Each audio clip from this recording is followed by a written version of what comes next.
going to go ahead and kick it over to Representative Graig Meyer to get us started with a conversation about where the party has been, where the conversation at NCDP is going these days, and where we hope to go in the future. So, Graig, all yours, buddy. Thanks, Julia. It's great to see everyone. Man, the B-52s, that was always the band that was from Georgia that I wished was from North Carolina. Athens can keep REM. I always wanted the B-52s to be our band. That was so much fun. I'm excited to be here. The title of this session, How to Democrat in the Age of Trump, is because you are responsible for that. Like, you're here because you have a reason why you're here. You care about what Democrats care about. You have issues that motivate you. You have a community that you care for, and you have a task. You know what you're supposed to do based on what your role is. Bobbie and I want to talk to you about how. How should we be doing what we do in the lead up to 2021 elections? Don't forget we have elections this year, in the lead up to 2022 elections, all the way through. How do we do this? And I've known Bobbie since we were in the legislature together when she represented House District 7. Is that right, Bobbie? Yep, in Franklin County. And so we have a relationship, a good rapport. We're going to get to know each other a little bit. I'm going to start out by asking Bobbie a couple questions to get to know her. I know she's got a couple questions for me through here. And then we're going to give you all a chance to have some interactive pieces with us and ask us a couple questions towards the end of our time together as well. But Bobbie, I want to start out and know a little bit about what motivates you to be here and to be doing this work, to become state party chair. When I was a kid, my mom was a political operative, and that was kind of my orientation originally to politics. Like, it came through the family, but I don't think it was her work that motivated me. It was more her values. I remember I grew up in Cleveland in the inner city, and I remember she used to always say, Graig, these people are who live in our neighborhood, these people are the salt of the earth. And she was talking about people who were hardworking, who were humble, who cared about their community, who did their work every day as part of what they did to build the community around them. And, you know, now when I serve, I think about the people that go to work every day and don't have a voice in government and what they need from me. And so that roots from my family continues to be part of my connection to public service. Now, Bobbie, I know you well enough to know that your roots also come from your family.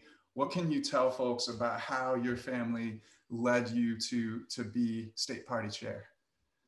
Thank you, Graig. And that's the interesting story about your family. And first, I do want to give a shout out to all of the people who saw today as a priority and showed up today to be trained to be a Democrat in the era of Trump.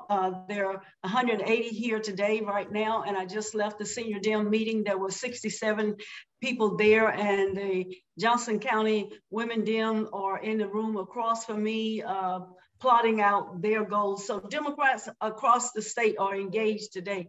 But when I think about how my family influenced me, I think of my dad, and there was a quote that he had, because sometimes we would question why he gave money to different people in the community to assist them and help them out. And he said, you throw your crumbs out on the water, and it may not come back to you, but it will come back. He said, it may not come back to me, but as my children, it will come back to you.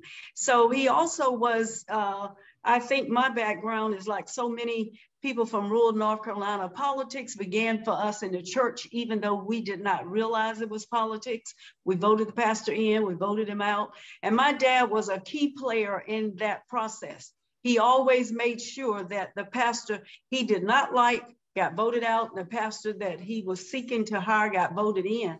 He even had a situation with his children, which was 18 of us, and we were never all home at the same time. But if there was a major vote that came up and he felt like he did not have the numbers he needed, because once my sisters and brothers left home, they did not move their membership. So as long as your membership was there and you were sending your money, you could come in and vote. So Daddy would summon them to come and vote the way that he wished the vote to go. So that was when now that I think about it, that was when I learned about networking. I learned about leadership. I learned about knowing your community, and I learned about how to collaborate with other members to be the power broker.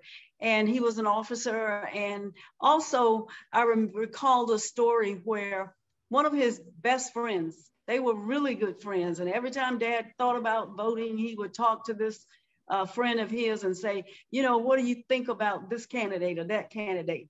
And they became not friends after this friend tried to get him to vote for Nixon. He said, no, I don't vote for Republicans because the Republicans don't look out for the working class people. They don't care about schools. They don't care about anybody but the people who have money. And my father valued those things. He valued education. He valued hard work. He valued family. He valued owning what he had. He owned his farm, which was about 150 acres, which was unheard of at that time. So that was something that I started doing in church. I started being the secretary. I started being the committee chair. So I think many of us, if we really think about it, church is where we got our political footage. So many lessons in there about the value of hard work, the value of community, the value of taking care of the people around you and organizing them. So I can definitely see that. And then I know, Bobbie, that you became a teacher and an education leader. Like I worked in education. That's one of our things that we share. And now here you are, after retiring from a career in North Carolina's public schools, taking on this unpaid job as state party chair. And what can you give folks here like a sense of what's your day-to-day like now as state party chair? Like I know it's full-time, but even though you're not getting paid, what are you doing? Well, I want to make a kind of a correction here.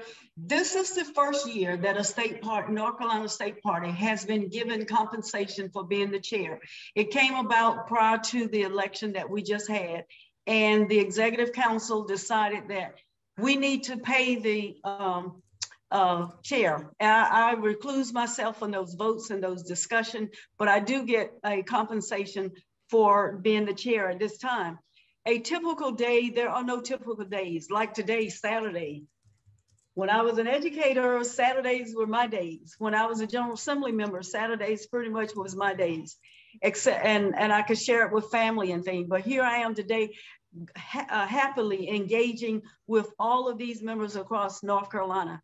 There are days that I come into the office and I leave early enough because I know I have Zoom and I drive an hour in. So I have to make sure I'm off the highway time enough to get to the Zoom. There are constantly questions that come across the email or through the phone, or I'm meeting with Meredith and we're deciding on some issues. We've just finished the strategic plan. So there is no such thing as a typical day.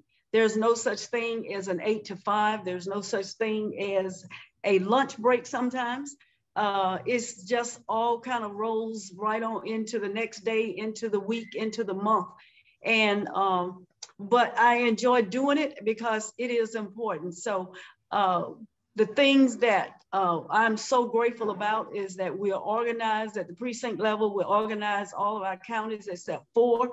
And that is, I think you had over 700 officers who registered for this conference.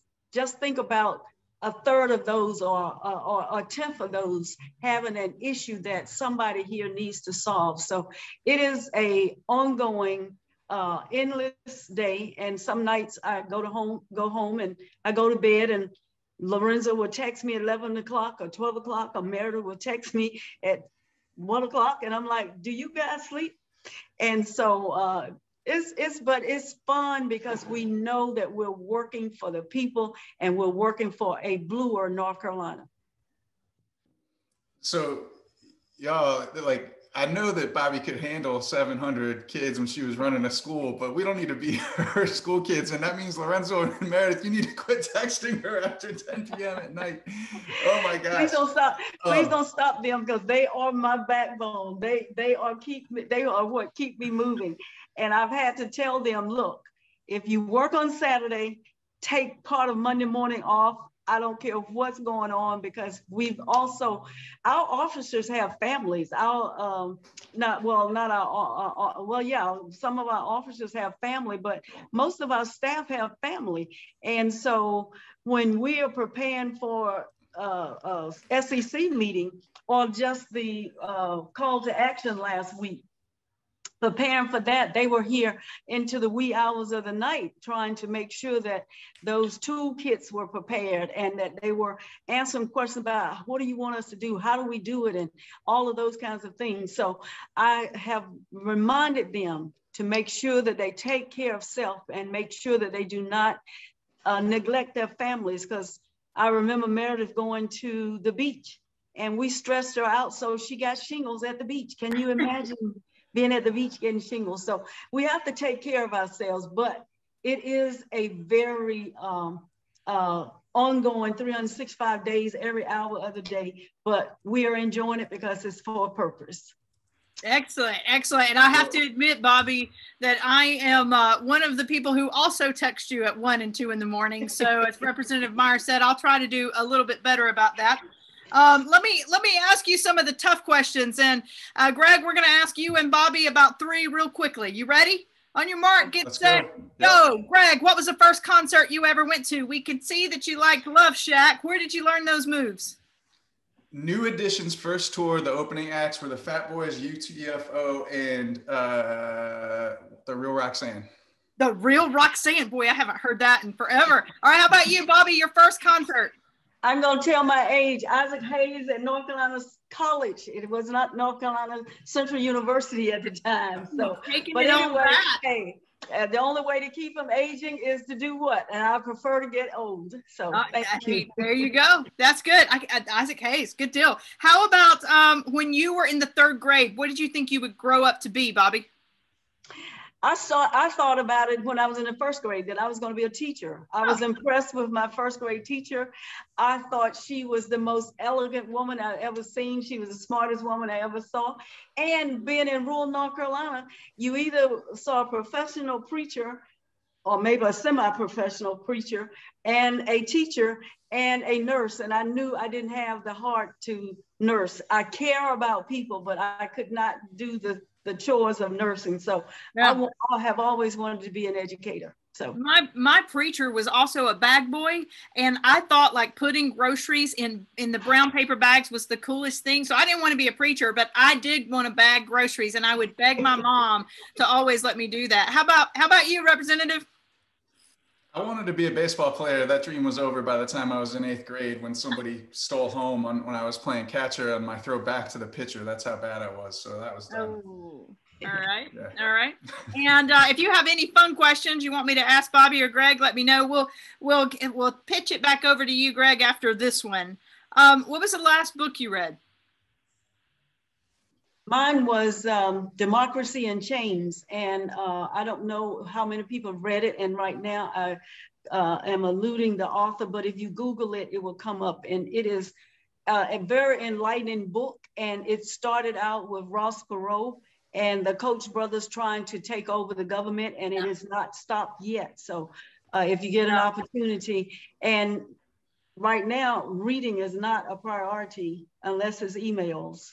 Yeah, I know you have a full job. The Democracy in Chains is amazing. Yeah, the whole story about the Koch brothers. Yeah, go ahead, Graig. I couldn't find the most recent, but this is one that I have always come back to and recently gave to a couple of new communications staffers from the state Democratic Party. It's from George Lakoff, and it's about how we should frame our conversations as Democrats around our core values. Yeah, I have that one, and I've started reading it. Graig gave me a copy, so thank you. It is very interesting, and it's very helpful too. Yeah. I think I'll toss it back to Graig. I know he had some questions for you about coalitions and how we can go about building coalitions across the state party. So I'll let you guys continue with the chat and butt out for a little bit. Thanks, Julia. So we're going to dive into some heavy questions about how should we be democrating these days. And Bobbie, the big debate, at least in the media, and I hear it among the grassroots Democrats, is should Democrats be focusing on organizing communities of color Or should we be focusing on winning back those working class white voters that seem to have gone for Trump and that we can't win if we don't get them? And to me, it appears like it's a false dichotomy, right? Like we can certainly do both of those things and we should do both of those things. And we don't have to win over every voter in North Carolina, but we do have to win enough to get a majority. So if we're trying to put together a Democratic coalition for the 2020s, what does that look like to you? Who do you think fits into that Democratic coalition? All of the communities that you talked about, the white working class member, the African American community member, the Asian American, the Native American, the Latinos, women, white men, white women, everybody fits into that coalition. And we are working very diligently and working aggressively with those communities. And we pretty much, as a African American woman, I don't have all the answers for what the African American community needs are, how we solve those needs. But I do understand that community much better than I understand some of the others, but I'm busy engaging myself with those communities. But as a white male, I would ask you that question. How should we as a Democratic Party strategize for the working class white male that may feel that he's been or disenfranchised or maybe not the center of attention, because we are always talking about the Black and brown community. So help us with that strategy, Graig. I mean, I think one of the reasons why we shouldn't make a false dichotomy about trying to attract back white voters versus organizing communities of color is because for the white voters that have given up on Democrats and the communities of color that we have a hard time mobilizing, they both have the same diagnosis of what Democrats do wrong. They both feel disengaged. And when you're disengaged by people, it's because you don't feel listened to.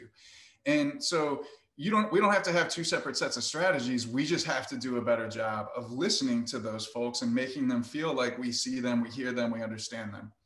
When I listen to white voters who are open to talking to me and, you know, consider themselves maybe apolitical or see that they have values both on the left and right, and where we have a chance to win them over. And I'm thinking about like working class people I talk to in Caswell County, for instance, right? So getting away from Chapel Hill, going up a little bit into farm country. I think there's two big things I observe. Number one, by listening to them first, it always makes them more open to listening to me, right? So it's always start there. And number two, they really want to have their work respected. That talking to them, and this came up in the chat a little bit earlier, talking to them about what they do, how they contribute. I love to ask them, what do you love about where you live? But I also like to ask them, what do you do for your community? Because everybody does something for their community, coaching a baseball team, something at their church, whatever it is. And they want to feel like that is all valued. And then what they don't like is they don't like that Democrats seem to talk down to them. They don't like it that we tell them that we're smarter than them, that we have all the right ideas, that we should vote for them because our values are better than them. And they really, really, especially I think white men get turned off by that. And you do a little diagnosis of what's wrong with the white male psyche because of that.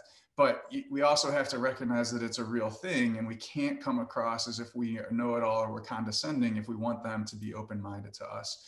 And so, Bobbie, I know that you are also somebody who believes in listening, and that we do need to work to bridge to some of those folks who we don't already have as engaged as Democrats. How do you think we should do that? Well, I think you are correct in that regardless of which community we are engaging, we all have the same needs, we all have the same values, or we all have values that we hold dear to our communities. So I think we have planned to have listening sessions around the state so that we are actually listening to the people in the community, hearing what they feel is important and hearing what they think is the best way to engage them and to move them along and to help them help them talk through what their kitchen table issues are, and then to relate those kitchen table issues to what the Democratic Party's beliefs are. And I think that that is one of the key things. Another thing is, I think we've got to begin to hire people when we send them out to the community to register voters, to educate voters, to engage voters. We need to choose someone from those communities. We need to discontinue whole 100% of bringing in what we think are experienced people from California and New York. And so many times we bring those people in because they can afford to travel around the state and give up their job and work full time. But we've heard too many times that they don't know our community. We know our community. So we've heard that, and we will start doing that this year.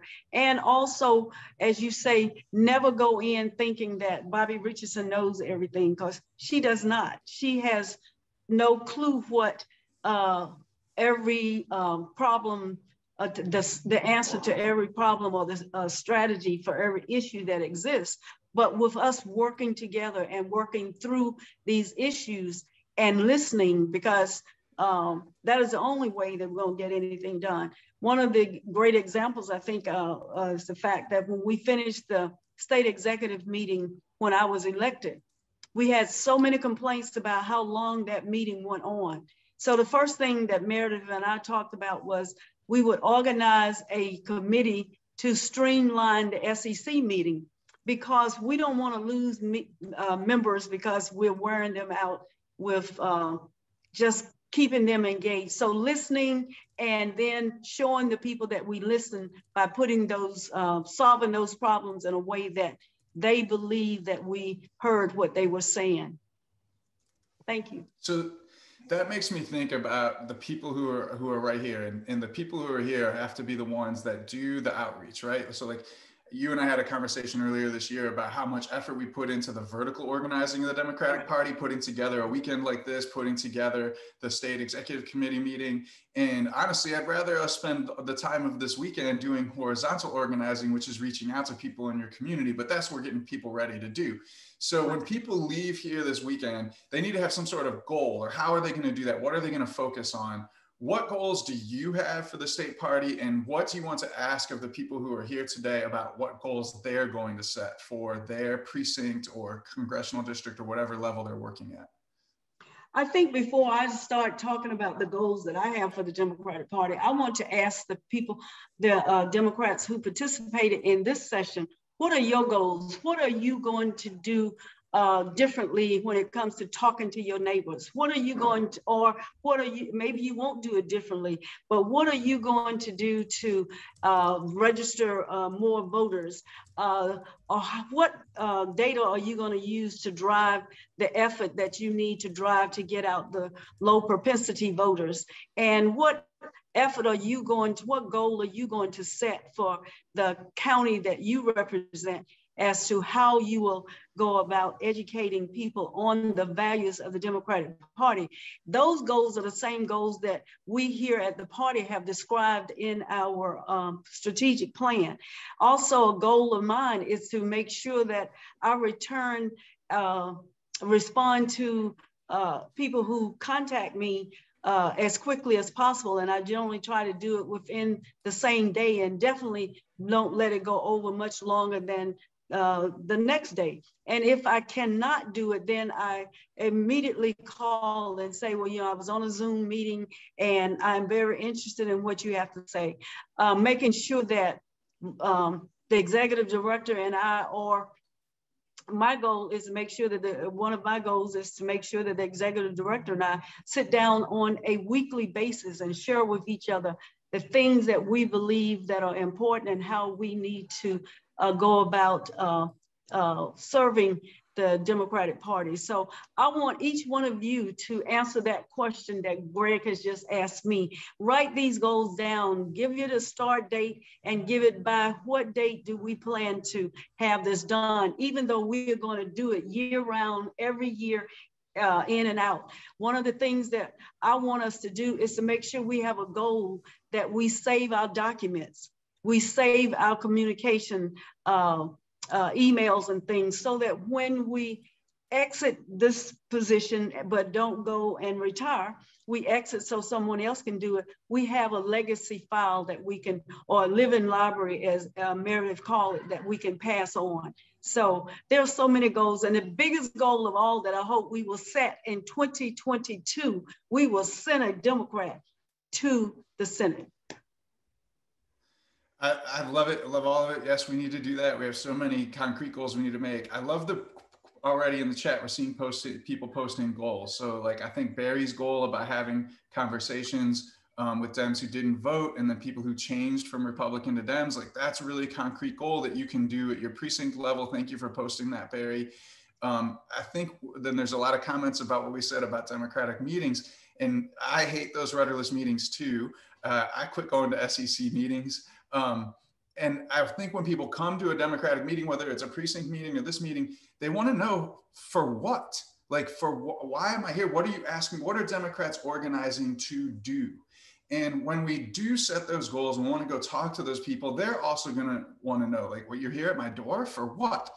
And Democrats, I think one thing that we've been hamstrung by is not really organizing for building power. Sometimes we just organize to turn out the vote, but it's like too short-sighted and we're not connecting with people over long enough of a time. And sometimes we're organizing just for the fact of we have the party rules or whatever. We have to organize for power, whether that power is to elect people or whether that power is to influence the people who are elected or whatever it is. We should be about building power for the people that we represent. So again, Bobbie, like what are some examples or ideas you have of the type of change that you think Democrats can make in North Carolina, even in places where we don't have majorities? Like if you live in a county that doesn't have a Democratic school board or a Democratic county commission, what are some of the things that you think Democrats can do to really build power and make an influence? Well, the power is at the local level, that is for sure. Everybody in any office that's filled or any advocacy that is filled or any solution that we have, we pull from the community. So the community is a bed of power. What we hope that leaving this meeting, people will understand that they are a bed of energy, of power, and they can energize their community, even if they may not have, like Franklin County, we just lost the control of the county commissioner board, but our county commissioners that are on that board continue to have input. They continue to talk to their constituents, and they continue to vote on the issues that they believe are the positive issues. Power is the fact that we know that we have voices, and we are hopeful that we will go back to our communities and talk to people and say to them, do you understand you have a story?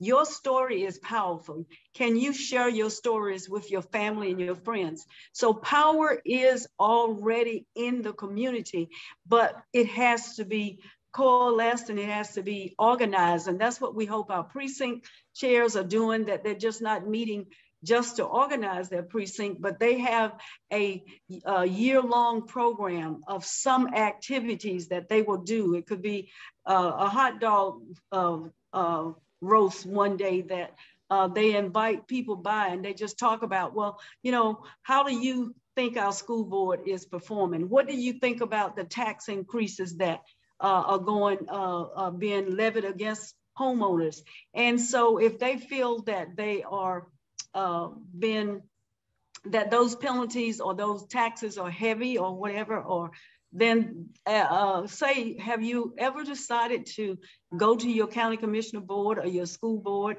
and express your thoughts about things? And some people are not good at doing that, but if we encourage them and we say, well, if you don't mind, then do you mind if I share your thoughts?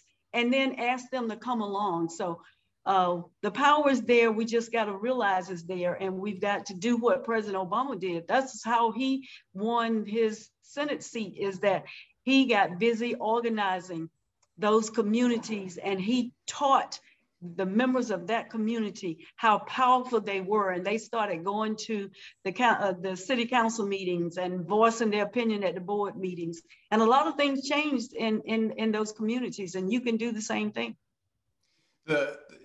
First of all, the chat is amazing right now. Tons of great ideas in there. If people don't have the chat open, I encourage you to open it up and read it. Although I don't want you to not listen to Bobbie, because she's got great stuff too. But like both channels are going full blast right now. As long as they're thinking, that's fine. Yes. Right. And Bobbie, you just said, you made me think of two things. So number one, you know, when we would talk to candidates who were running for state house and we were trying to get a majority, but sometimes we had people running in districts that we just knew they weren't going to win. I mean, there's some places in North Carolina where Democrats not going to win. You still have to have motivation to run. And one of the reasons we would give them is we would say, look, what is it that you want to organize your community for, so that even if you lose, you will have a group of people who are mobilized around that issue, and they'll be able to make a difference with your county commission, your school board, et cetera. And I have seen people like Al Higgins, who's on here, be able to kind of build community strength through that. And I don't know what Al's going to do next, but she's got that network of people down in Salisbury that she can mobilize for something. Now, what are they going to do? And then a personal story that I would share in Caswell County, like a lot of North Carolina rural counties, is a county where it goes about 55% for Republicans and about 45% for Democrats. And no coincidence, it's about 55% Black and it's about 45% white. Or sorry, 45% Black and 55% white, right? So like almost all the whites are Republicans, almost all the Blacks are Democrats. It's pretty much the simple politics of Caswell County. Well, last year, I ran about 250 votes ahead of Donald Trump and Phil Berger and Tom Tillis in Caswell County. And I was like gobsmacked, like, how did I run ahead of these Republicans in Caswell County? I think it goes back to one specific incident, which is that there's a corner of Caswell County that's mostly not my voters. It's mostly white and Republican. And they had a proposed asphalt plant that came in. And when there was a public hearing, I showed up at the public hearing and spoke on behalf of those folks about why they didn't need an asphalt plant in their community. And that was 200 to 250 votes of people who were right there at the thing. And there was even a comment in the chat about, you know, electeds have to show up, you have to be present. And so by connecting on that local issue, I was able to get some people to support me and hopefully open their mind to other Democrats.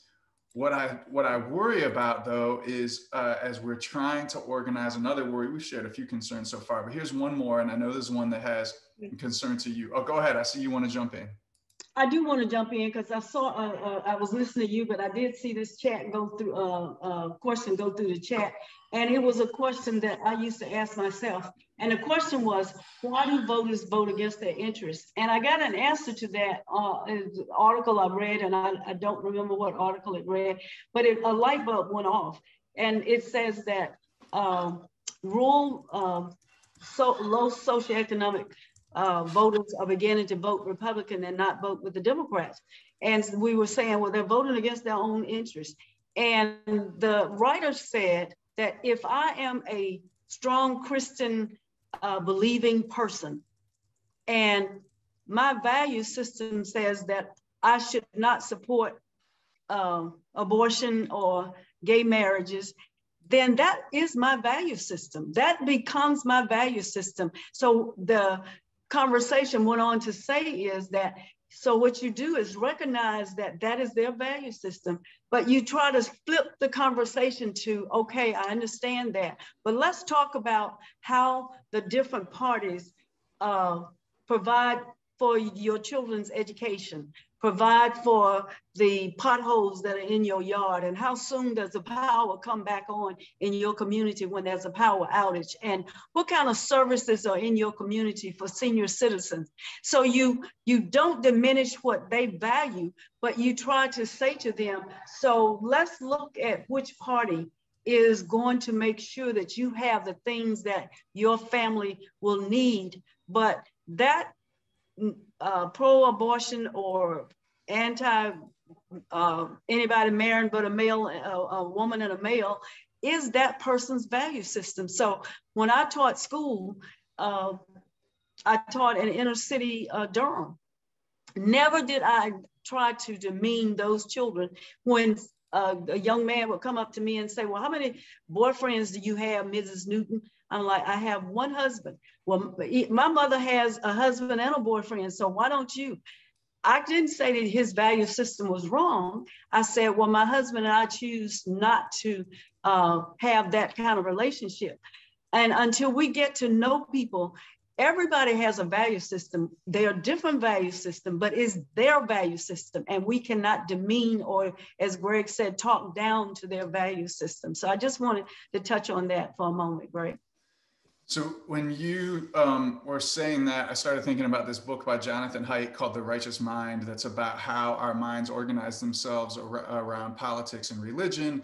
And he makes the point that human beings are always motivated more from their values and beliefs, and they use logic to reinforce their values and beliefs rather than to test their values and belief. And so if you want to persuade someone, you have to appeal to their values and beliefs first. You can't just convince them that you're right and they're wrong. Like the human brain automatically reacts negatively to that. And yeah, I couldn't pull the book off my shelf quick enough, so I put a link in the chat to a video if somebody wants to explore that more, that talks about the connection there and how you can kind of be better able to both connect to people and then persuade them to win them over, rather than winning over by crushing them, but to win them over to your side. All right, Bobbie, I know another challenge you wanted to talk about was we have a Democratic Party where sometimes we have strong feelings and not everybody gets along. If we're going to be organized and work together, how do we avoid hamstringing our own success when sometimes we spend too much energy with our own fighting amongst the party? We even saw that in the Democratic caucus room sometimes in the legislature, where we would have more passionate fights between ourselves than we would with the Republicans. How do we stop doing that? Thank you, Graig. And before I go on, someone asked that the names of these books be posted in on the website so that they can refer to them. We are. I'm sorry, okay. Dr. Richardson. Yeah, we are. Right now, WIDA is behind the scenes going ahead and putting all the links on the Socio app so you can find them. So keep dropping in good books and WIDA will keep adding them. Sorry, Bobbie. That's okay.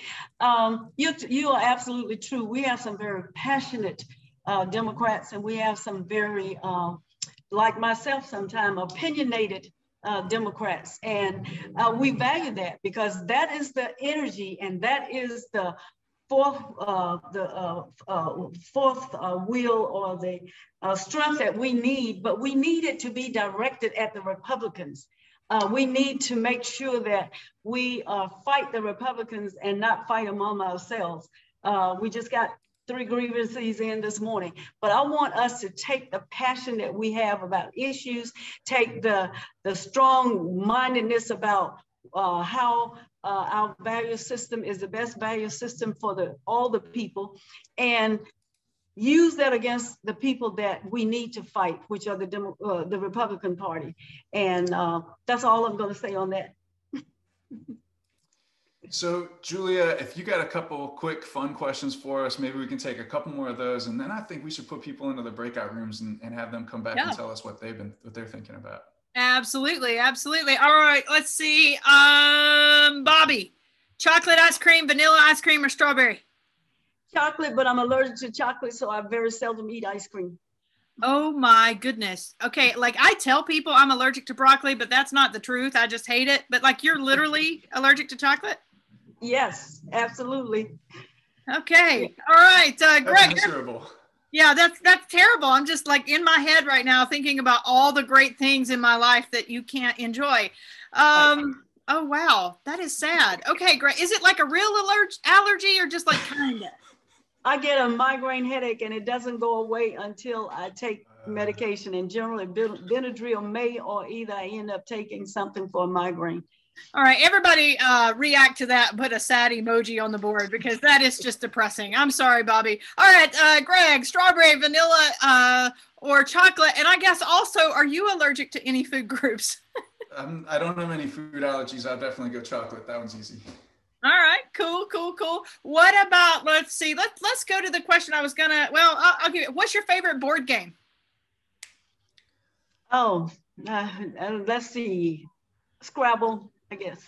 Okay, Graig? That's my mom's favorite. You can play against her because I always lose. Our family has been really into the Settlers of Catan this year. Oh, okay. Yeah, I haven't picked that up in a while. Let's see. I'm a big fan of Trivial Pursuit, but only like the 1980s version because I don't know anything about anything else except what happened in the 80s. I would win that every time. Let's see. One last quick question. Ranch dressing or Italian dressing? These are important questions that the voters want to know. Believe it or not, I only use salt and pepper on salads and sometimes vinegar. We are learning so much about Bobbie today. All right, Graig, your turn. Ranch or Italian or blue cheese or... I mean, I guess I would go like a balsamic version of Italian, but not the gloopy Italian. Yeah. And ranch is for dipping wings in. It's not for salad. Yeah. I already mentioned my hate of broccoli. That extends to most greens, but I do like arugula with like a nice balsamic vinegar and a lot of fruit on it and a lot of cheese and very little arugula. But at least I can tell my mother that I'm like eating my greens. So, all right, Graig, you said you were going to put us in breakout rooms. What would you like us to chat about in breakout rooms? Yeah, here's the task that I would like people to take on. We're going to put you in breakout rooms for just about 5 minutes. You're going to have a quick chance to introduce yourselves, but you're going to have to come back with 2 questions that you're going to put in the chat for me and or Bobbie. And you can ask us any questions you want. You're going to come back and you just got to agree what are the 2 questions your group wants to ask. You're going to put them in the chat and then we'll answer as many as we can, but we get to choose which ones once you come back out of the breakout room. So Julia, if you're ready to put them in the breakout rooms for a few minutes. So you're going to be in a breakout. Yeah, we've got about 50 breakout rooms. You'll receive an invitation to join, and then we're going to be in there for about 5 minutes. And so about 30 seconds before you need to come back, we will send you it's time to come back. You'll click the leave button, and then it will allow you to come back into this session. If you get kicked out, just come back in like normal, no worries. There will be more questions about the hot dog as a sandwich, I promise. So all of those rooms have been open now. Introduce yourselves, tell how you're involved in the party, and come up with some questions for Graig and Bobbie.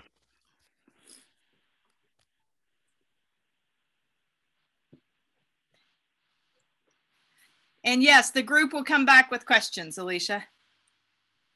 There you go. I think folks are still leaving the main session and heading into their breakouts. We'll take just a second here. And if some of the co-hosts can help me moderate and make sure people are actually joining the sessions.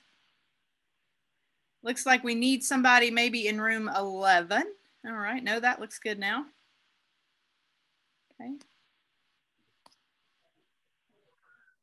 Room 8 only has 2 people. Oh, 2 is fine. I just want to make sure folks are actually, yeah, nobody's left alone. For all of those that are still with us, if you're having trouble joining, I can help you, or if you have any questions, or if you just want to chat with amongst yourselves here.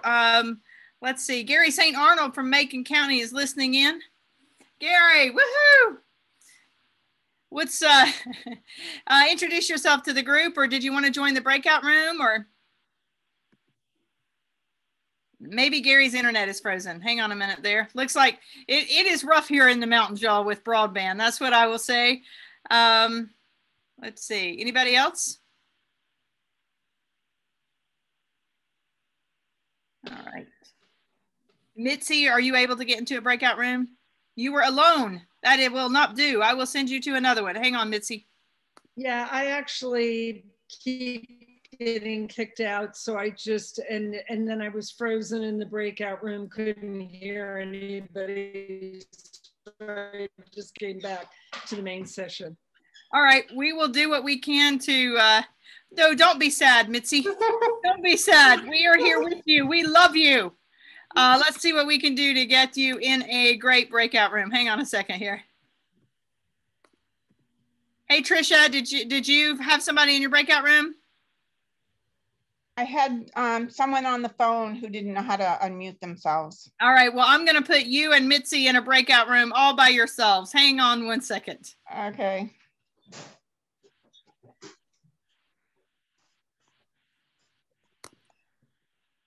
You know what? We're just going to, let's, Trisha, introduce yourself to Mitzi. Mitzi, introduce yourself to Trisha. We'll just do this in front of everybody here. What's, I know you both, but Mitzi, why don't you introduce yourself to Trisha? And you're muted, Mitzi. There you go. Hi, Tricia. How are you? I'm from Guilford County.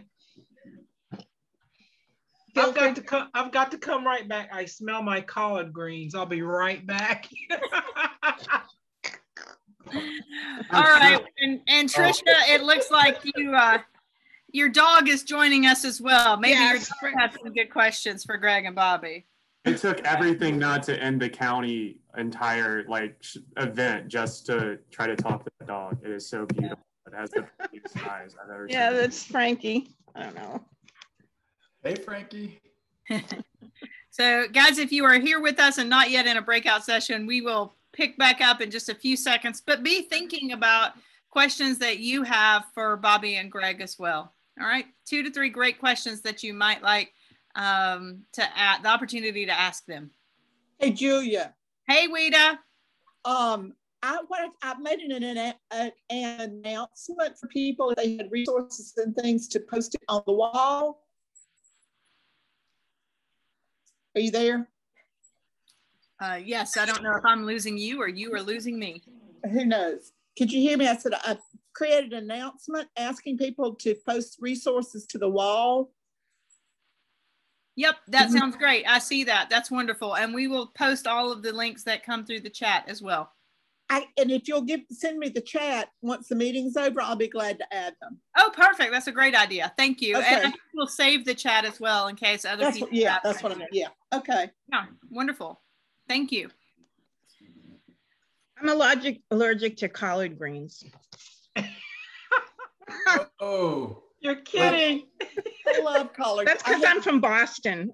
All Boston people are allergic to collard greens. No, they're not for you.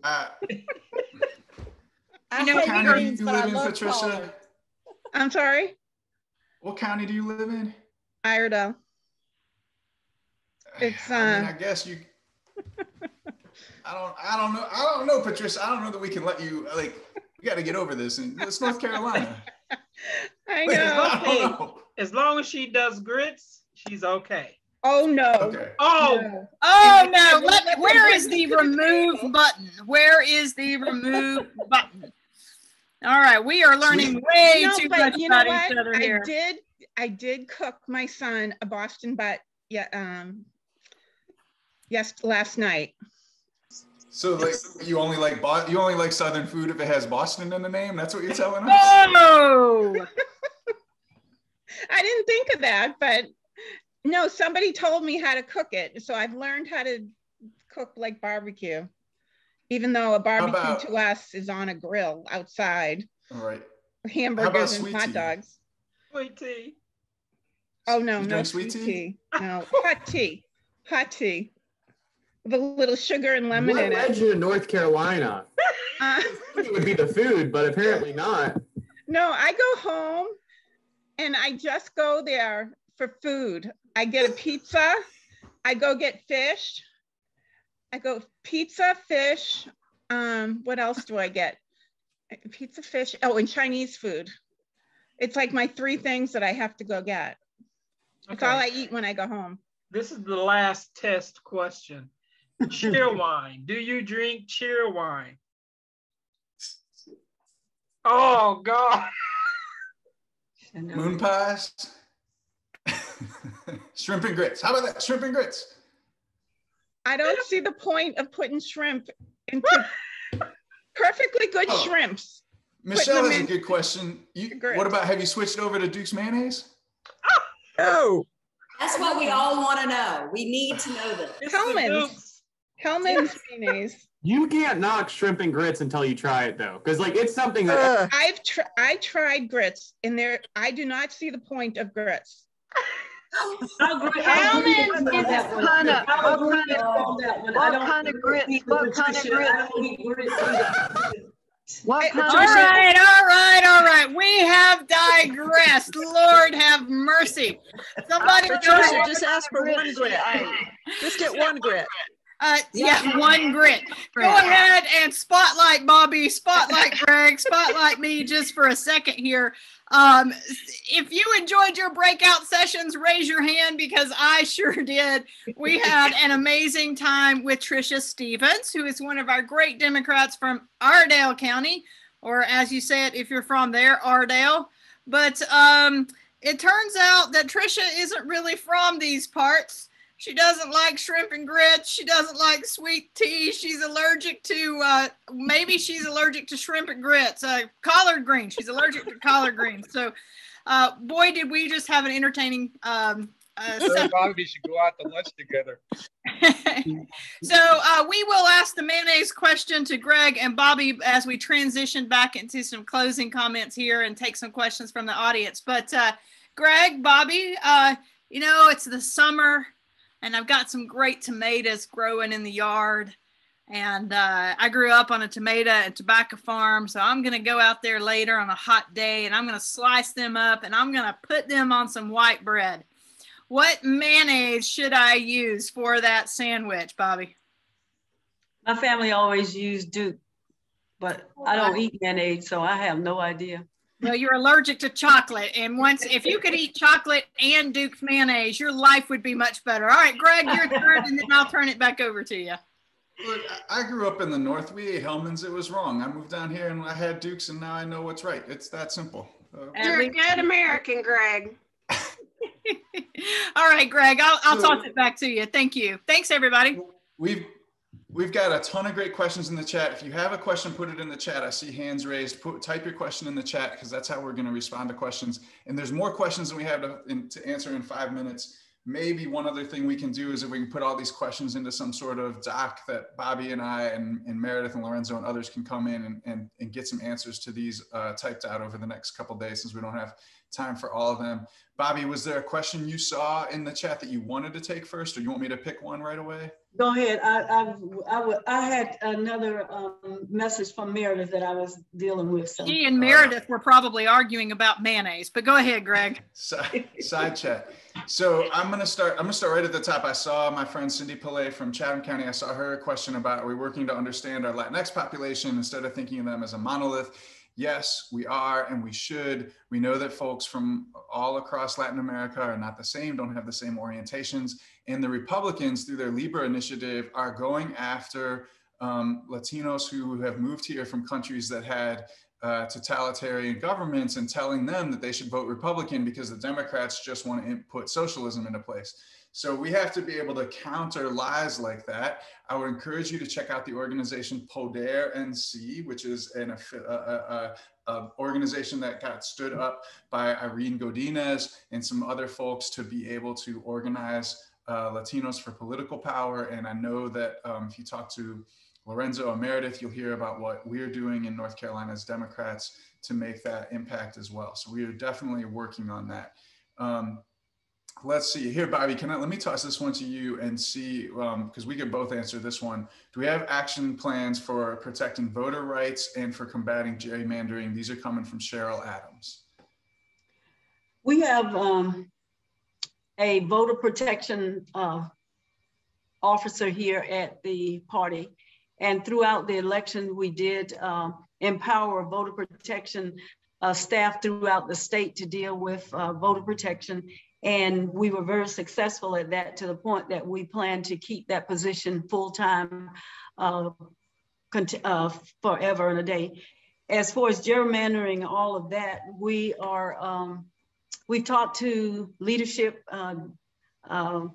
Minority Leader Blue at the Senate and Minority Leader Rees in the House about the gerrymandering, and they have informed us that there's not a whole lot they can do because they don't have the controlling power there. But we do have some great partners who are probably waiting for the bills to come out, and they will go once the maps are drawn, and we will probably end up in court as we have done in the past, and the litigation will be ongoing.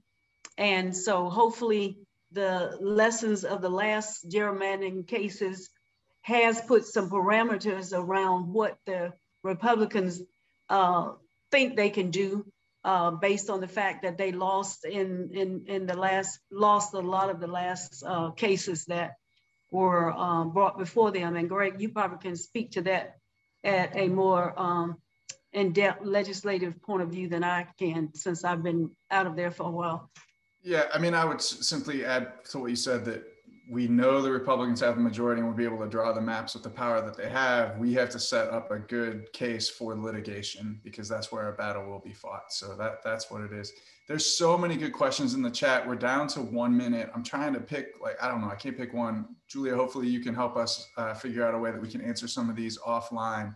But let's see if Graig, let me make a point. Before you go on. You know, we said we were going to listen to people. So versus sending those questions to us, why don't we exchange those questions to the members that are being trained today and have them to send us some answers and let us look at how they would solve the problem. I think that is a great example of listening. And then we will in turn compare the answers. We can still answer them, but I would like to see people in this training answer some of those questions. So is that something we can do, you think, Julia? Absolutely. I'll just hop in here to say, go ahead and make sure your questions from your groups are in the chat, and I'll be able to download the chat and take a look at those. And then you can also find me on the Socio app, and you can send your questions to us there. I think Greg's on the app as well. Or you can email them to me. So I'm going to go ahead and put my email in the chat box for everybody. And so, yeah, I think what Bobbie is referring to is the fact, hang on a minute, I can't even spell my own name correctly. Bear with me. Jay Buckner at ncdp.org. There you go. You know, a lot of times we look to our leaders and we're like, come on, Graig, why can't you get it right? I just need you to develop the number one thing I'm supposed to say to switch a hardcore Trumper to a hardcore Biden person. And we have to start thinking about the fact that solutions come from us, and solutions come from within our own communities.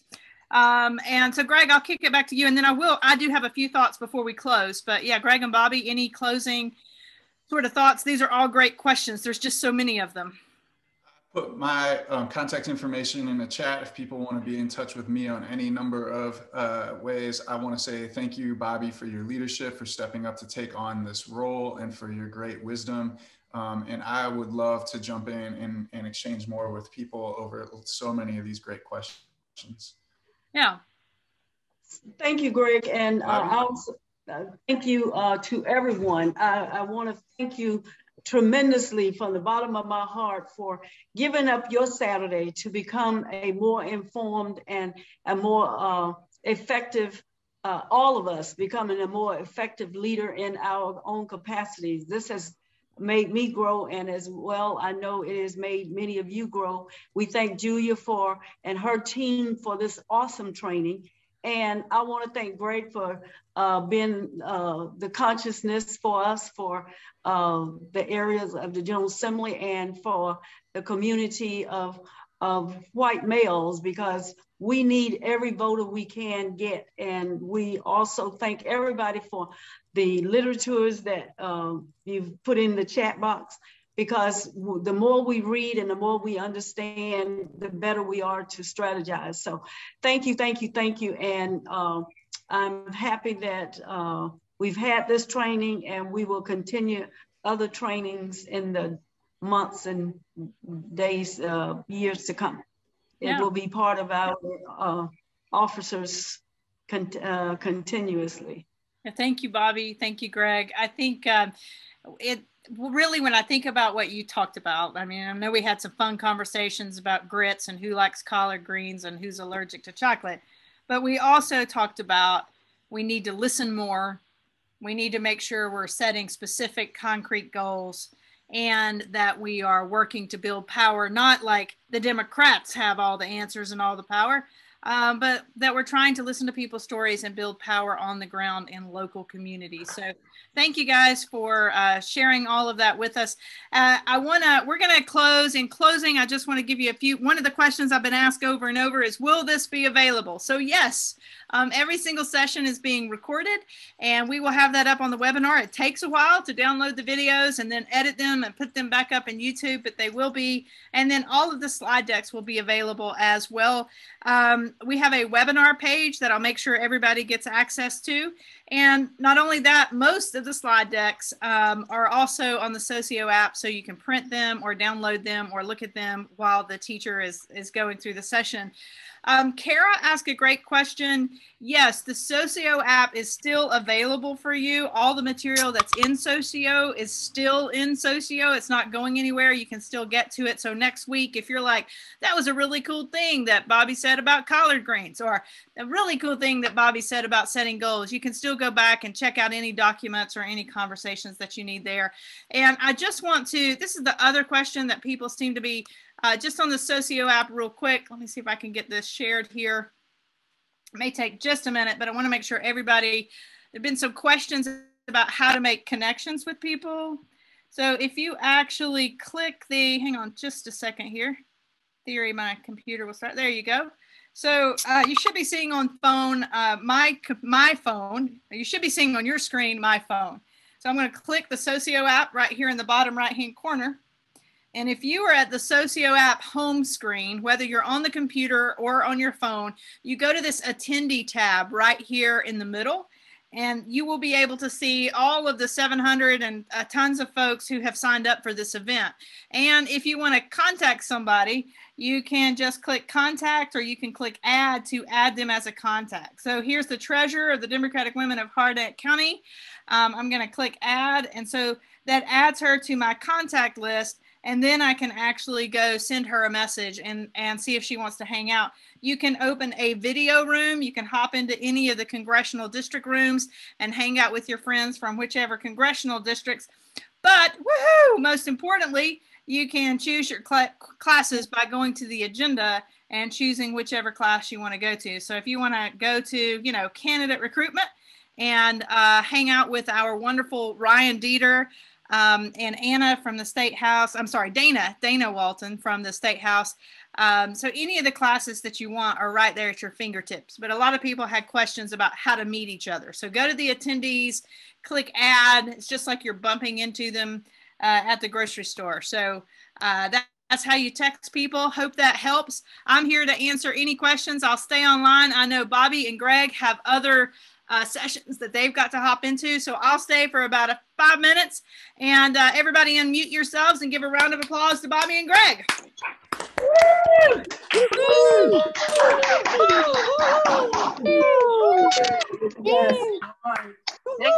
Hi, everybody. Bye. Thank you. See you tonight. Bye. Thank you. Thank you. Thank you. Thank you. Hey, Julia. Lynn Dorfman says she wants to be able to whoop whoop. Hey, Alicia Pierce, are you still on? If Alicia Pierce is still on, I have a question for you. Alicia. All right, Aletta, you have a question. Yes. I've been doing this on I've been coming to these sessions on my computer. I just saw your phone. So can I just go to the App Store to download the Socio app? If you are, do you want to look at it on your phone instead of your computer? Yes. Yeah. Go to the App Store. Let me show you how to do that real quick. I'll share again. Here you go. Hang on a minute. And Julia, I've got a question. There's no Socio for the Mac. Yeah, hang on a minute. I'll explain. Hang on. So the app is for your phone. And then if you're on your computer, you just use a web link. So we sent you all of those instructions, but I'll show you one more time here. So if you want to learn if you want to get in on your phone, you go to your App Store. So your App Store is this thing right here. Hang on a minute. Let me get to my App Store. Right there in the center, that blue thing, that is my App Store. I'm going to go there. And in the search bar for me is down here in the bottom right. I'm going to click there, and I'm going to type in this search bar up here. Now it comes up at the top. I'm going to type Socio Event App, like that first one right there. I'm going to click it, and then you'll see that the Socio Event App is the first one that came, and you would download that. I've already downloaded it, so I'm just going to click Open. Now, if you are going into the app this way and you've not logged into it this way previously, it's going to ask you for your username and password, and it might ask you for an access code. that access code is building blue, all one word, no spaces. And all of that was in the information, but it just depended on how you got signed up. Some people had a Socio account previously, some people didn't. So, but that's how that would work on your phone. And then just so that we're all on the same page, you use apps for your mobile devices. So like an app for your iPad or an app for your phone. If you were looking at Socio on the computer, you would need to use the email link that was specifically sent to you when you signed up. Does that help, Alita? Yeah. Yes. Cool. What county are you from? Just so I have. What county? Union County. Oh, great to meet you. Nancy Rory was an amazing Democratic woman from Union County that we lost all too soon because of COVID and Republicans, and I will go to my grave blaming Donald Trump for her death. That one actually really put me. That one still gets me. April. April Farr. Yes, thank you. I am wondering if the Democratic Party is going to be offering any sort of management or leadership workshops for new leaders. Yeah. So, this is the first time we've hired somebody like me, and my job title is Director of Training and Organizing. So there's two sides to that. And one of those sides is the training that you're involved in this weekend. And as you can tell, some of that is philosophical, like the training for last night was a little bit about soft skills and how we build inclusive teams and how we think about, intersectionality. So yes, one whole section of what I do will be about leadership and team management and understanding that if you were doing your job well as a party chair, the number one thing you're really doing is managing people. So yeah, we're going to talk a lot about leadership and management. And then we also have a lot of trainings for the harder skills, how to use Vote Builder, how to use Minivan, and all of that. Then on the real other side of the coin is this idea that we are going to be doing year-round organizing. So we are actually hiring folks. We've already started the organizing fellows that are on the call. Tegan is one of those. We have Eva Clayton fellows that are organizing in every single congressional district. And right now it's a little difficult because of COVID, because we chose them and then COVID hit and then their colleges closed. And so a lot of them came home or moved. But, right now what they're doing is I'm taking them through a track about what organizing really looks like and how you do community-based, like real relational organizing. And I put this in the chat earlier, but, you can't change hearts and minds if you actually don't let people know your heart and your mind. You have to be in proximity with people to be in relationship with them. And we can't just knock on their doors 5 seconds before the election and pretend that we're going to be able to tell them or help them understand why the Democratic way is better. So, but we are hiring year-round organizers. Yeah. So will there be included in that some, one or some of those workshops or trainings? Yeah. Will there be about how to build trust on a team and transparency and collaboration and all of that? Yeah, and yes. So the answer to that question is yes. If you go to ncdp.org/events, it will take you to our calendar, which is really a mobilized calendar. And if you go there right now, it will say that we have no upcoming events. And that's really not true. We have just chosen not to feature some of them right now because of this big weekend training. The second vice chairs will have the most to do with this because whether you're a second vice for a district chair or the second vice for an affiliated organization or the second vice for your, for your county, your job is training. So we're sort of doing a train the trainer module.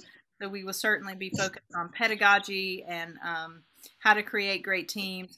There is a breakout session coming up in the afternoon. I think I'm teaching it, Lord help us, from 4:30 to 5:30 on the neighborhood team model that we're rolling out. And it's just really an introduction to what we're trying to do there. So you might find that informative. Cool. Richard Poole from New Hanover. It's good to see you, brother. What's your question, buddy? Thank you. I understand these are being recorded, and will the recording show up on the agenda? Or where will we look for those? Oh, well, it takes a while. It's going to take like a week and a half to get all of that publicly available. So it will be on the NCDP webinar page eventually is where they will all sit. Let me grab that link for you real quick. Great question. Hang on a minute. And Richard, I will email everybody when they're up. Yeah, so there are a couple of sessions that were in conflict, and I'd like to be able to see the recording for the ones I missed. Yeah. Give me just a minute for this link to pop up. Here it is. Oh, and now let me get back to the Zoom. All right, here you go. And I will take maybe one or two more questions. You can also just throw me a question in the Socio app or post it on the wall, and I will see it there. I do have to transition to my 2:30 class.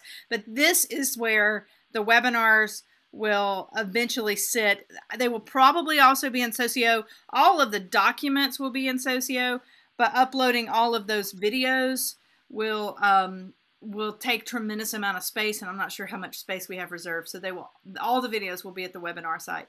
Dana Hutchinson, I don't have a link for MacBook. I signed up for iPad. Yeah, so if you want the link for, let me just double check where that's at. Hang on a minute. Tegan, do you have the web link handy? If you signed up on a mobile device and you actually now want to join by computer, you can do that as well. Just give me a minute to make sure I've got the actual link. Yeah, I think I have it open. Just give me 2 seconds. Okay, hang on a second. While I'm pulling that link up, is there anybody else with a quick question? I have one. Okay. I'm just curious about the when we did Socio last time for the conference, we had all the links or whatever for all the fun stuff like the paint and sip and the movies and all that. How do we get to those now? I don't see anything on there. Yeah, yes. Welcome to my world. We are not doing paint and sip. Okay, so I'll back up and I'll give you a few of those details. So paint and sip, the guy that was going to paint for us, his wife passed away. Oh no. We had one presenter who, I don't know how this happened, but she forgot to tell us she was actually in Hawaii. And then the candidate spotlight turned into a fun, interesting crisis of time management and trying to get all of our candidates online at the same time so that we weren't favoring one candidate over the other. So I think the best we can offer you now, which I still think is awesome, is hop into some of those rooms and get to know folks. And tonight we will have some fun for the drinking with Aletha. She's hysterical and mixes drinks, and I struggle to keep up and pay attention. But I do apologize for that. But that's what's happened. We've had to cancel one class, maybe two now, because of some interesting moments. So okay, thank you. This is Cozy. Hey, Cozy. Hey, can we get one sheet with all of the links and what they're, because when we're sharing this, we're going to do training at any of our meetings now. So can we get like a one sheet, link sheet? So I'll see what I can do about that, Cozy. What I can tell you is if you go to that webinar link that I put in there, every single class that we offered will be right there at that same link. Okay. Cool. Yep. And let's see. I think maybe Kara, you had one last question, and then oh yes, Leslie Kern. Where is Leslie Kern? Is she still on here? Woohoo! Yes, all right. I'm here. Leslie, I think you're awesome. Woohoo! Well, thank you. I appreciate that. All right. Let's see, what else? I think that's it, guys. I'm going to have to close this session so that I can start the next one. If you have any questions, just please let me know in the Socio app, and I'll talk to you guys soon. Bye, Anthony. Bye, Natalie. Take care. Bye. Lorenzo says, I am a big Leslie Kern fan. Woohoo! I'm a big Lorenzo fan. Why? What has Lorenzo done lately? Lorenzo and I used to work together when he lived in Burke County. Ah, the wonderful city of Morganton. Yes, and we worked together. He's wonderful. Where did you work? At the Democratic headquarters. Oh, Woo! Very nice with Mark Vitrone and Pam. Yes. Pam, yes, that's a great. Pam's still here. Pam is wonderful. That is a great group of Western North Carolina Democrats. I tell everybody that the 828 is great. I will tell you something you may not know. Did you know that Reverend Dr. Lorenzo is a clarinet player? No, I did not know that. There you go. See, you stick with me, Leslie. I can tell you all sorts of stories. I learn a lot, I can tell. All right, y'all have a good day. Hop on your 230s. I'll see you in a minute. Bye.